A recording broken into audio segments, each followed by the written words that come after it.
Hello again to all principals and to all teachers if we have teachers watching this training video.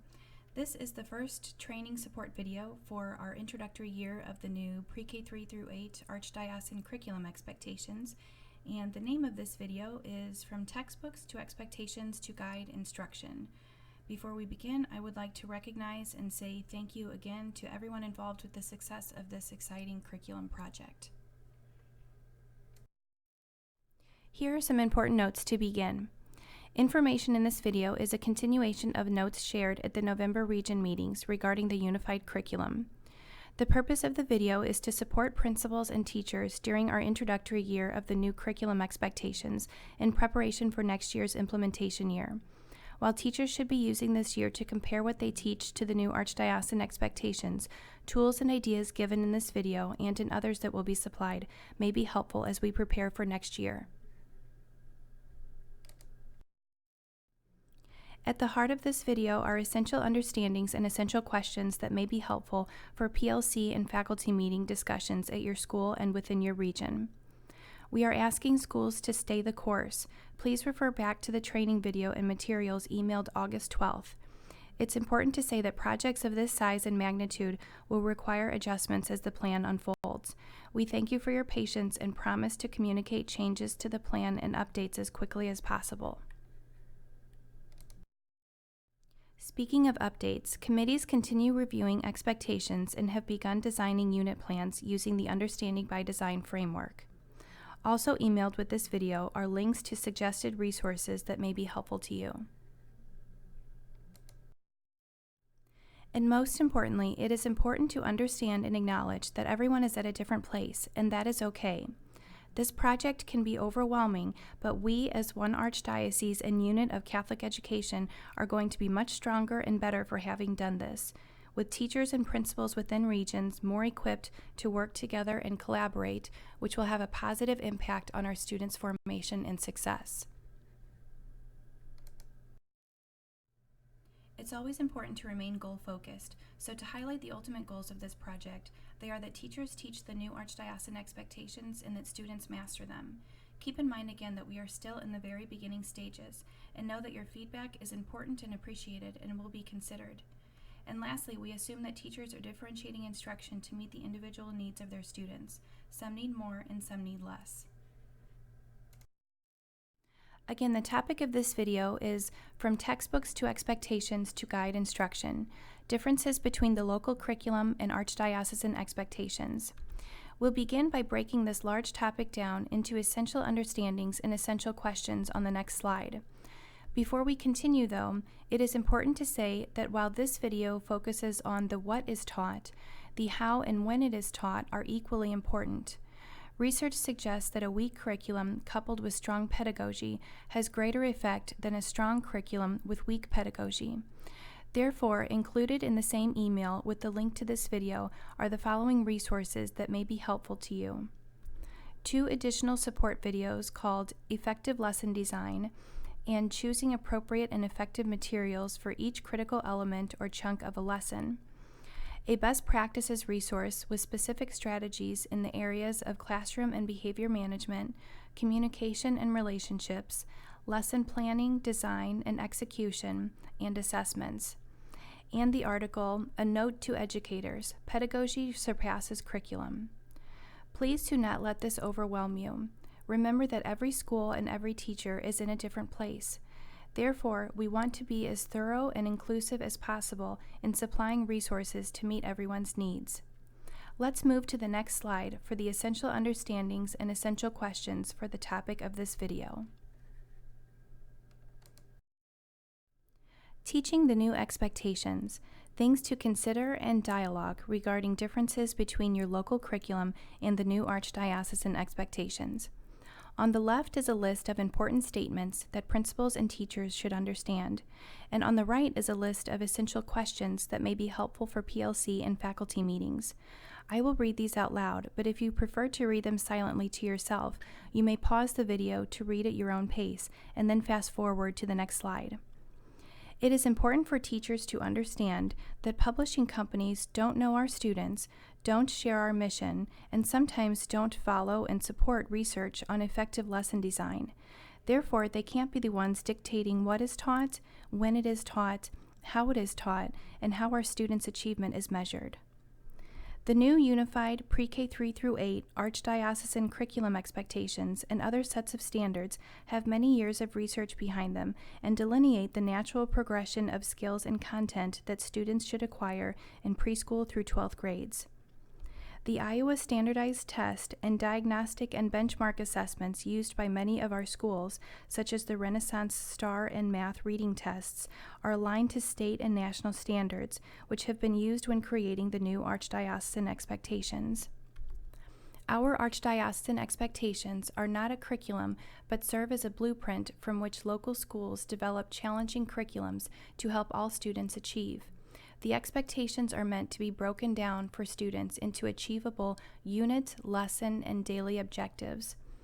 And finally, it is important to understand that instruction and assessments should always be differentiated to meet individual students where they are. Essential questions for discussions include: why do we teach this in this grade? What source documents were used to determine this? Are there differences in verbs, meaning verbs in Archdiocesan expectations versus verbs in our local written curriculum versus verbs the teacher is teaching during instruction versus verbs or requirements of students' in formative and summative assessments? Ideally, all should be aligned. Do we use data to drive instructional decisions? If so, what data do we use and how do we use it? And if no, what data do we already have that we can begin using to drive instructional decisions? Let's bring clarity to these big picture concepts in the last two essential understandings. What do we mean by expectations are meant to be broken down? And what do we mean by differentiating to meet individual students where they are? The next two slides explain through an example how to break down an expectation. Here is a template for breaking down expectations. It can easily be recreated using Microsoft Word, and I also attached it to the same email as the link to this video. Let's look at all the different parts first. A teacher would copy one expectation in the top box, then copy all the verbs in this box, then the key nouns of the expectation here. Then there's a reflection box here where the teacher writes what he or she thinks students need to be able to do. And finally, a place for the teacher to reflect and write on how students will show mastery of the expectation. Let's look at an example on the next slide. This is the Unified Pre-K 3 through 8 Archdiocesan Curriculum Expectations spreadsheet emailed in August.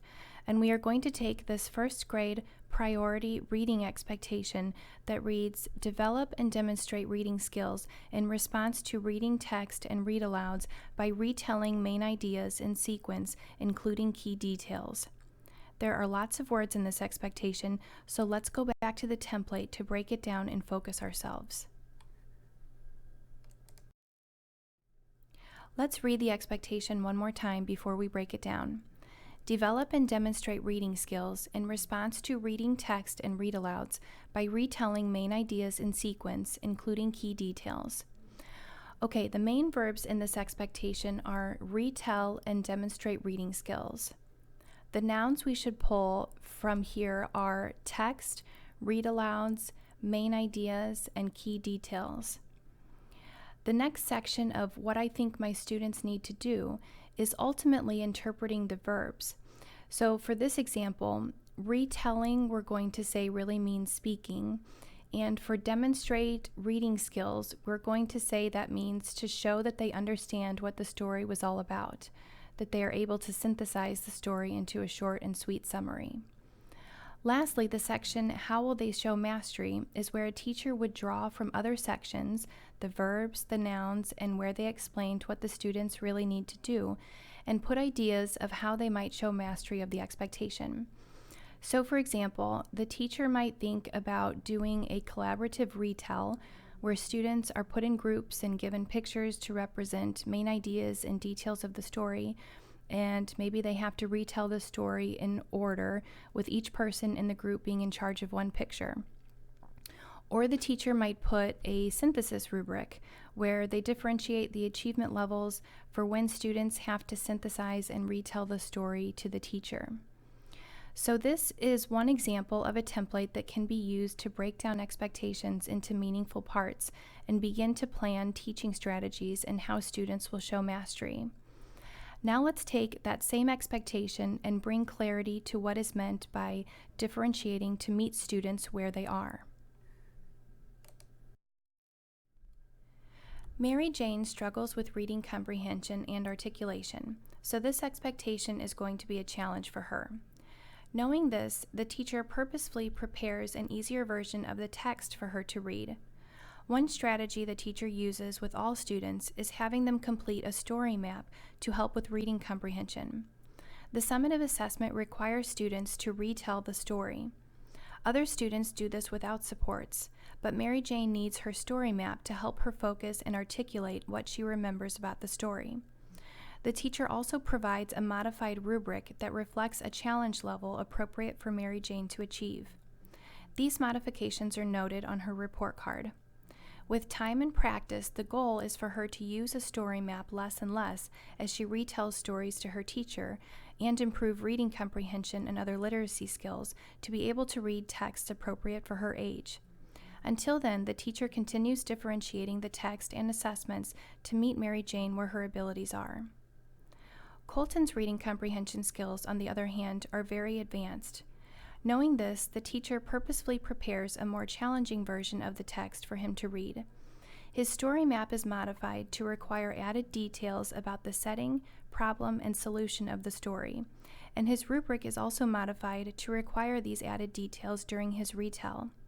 These modifications are noted on his report card.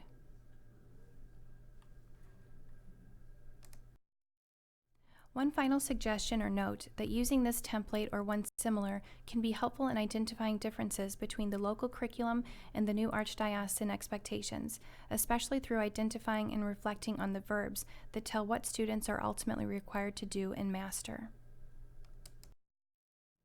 Hopefully, these essential understandings, essential questions, and examples regarding teaching the new expectations and differences between them and the local curriculum are helpful to you. Thanks for watching. If I can be of further assistance, please call or email anytime.